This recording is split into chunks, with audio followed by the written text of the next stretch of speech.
il y a des bons joueurs de ballon. Le seul problème, c'est qu'aujourd'hui, ils sont dans une telle situation en championnat, parce que là, c'est un match de coupe, donc c'est essayer pour se donner un peu d'oxygène, un peu de confiance aussi. C'est pour ça qu'ils l'ont joué à fond. Ils sont pas passés loin, mais c'est le même problème que tu as vu ce soir, que tu vois dernièrement. C'est qu'ils ont beaucoup de maîtrise dans le jeu, ils se créent des bonnes occasions, des bonnes situations, parce qu'ils ont des bons joueurs. Il y a des relations. On parlait de Marvaux, c'est un peu la plaque tournante au milieu. Le petit Cabot d'un côté, c'est pas mal. Ali Adir qui est rentré en cours de match.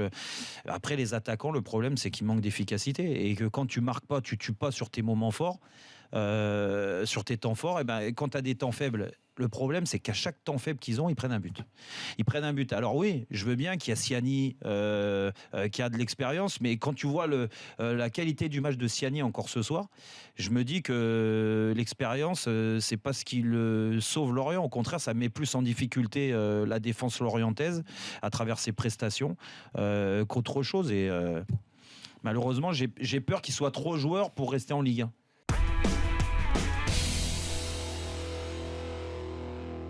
On pouvait mettre en avant la passe décisive de Pastore contre Marseille. La passe décisive, elle est magnifique de Jérémy Ménez.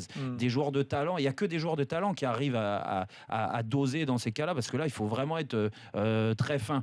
Après, il a des joueurs comme Ounas d'un côté, comme Camano qui est rentré, comme j'ai oublié là, le petit Malcolm. Voilà, ces joueurs-là vont servir à la board. Donc là où je rejoins Daniel, c'est quand il parle que Gourvenec arrive à bien maîtriser son groupe. Oui, il maîtrise bien son groupe, les complémentarités entre les joueurs. Franchement, j'étais très critique sur les Girondins il y a 2-3 mois en arrière. Aujourd'hui, je vois quand même pas mal d'éclaircies.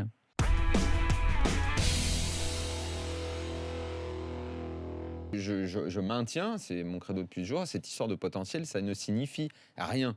À partir du moment où tu arrives là, c'est que forcément t'en as un potentiel. Sinon, t'arriverais pas là. À 21 ans, à 20 ans, t'es pas dans un club pro, et encore moins à 23, si t'as pas du potentiel. Oui, évidemment que t'en as du potentiel. C'est obligatoire.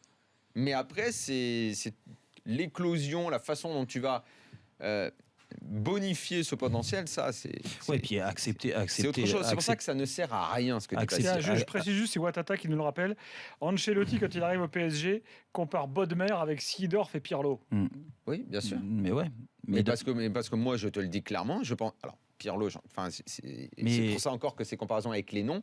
Mais moi, j'ai toujours considéré que Bodmer avait le potentiel, le fameux potentiel, pour mettre un véritable crack. Mais lui, il ne l'a pas senti, il ne l'a pas voulu. Il ne s'est pas donné le mal d'aller se tuer à l'entraînement tous les jours, d'en faire des tonnes. Puis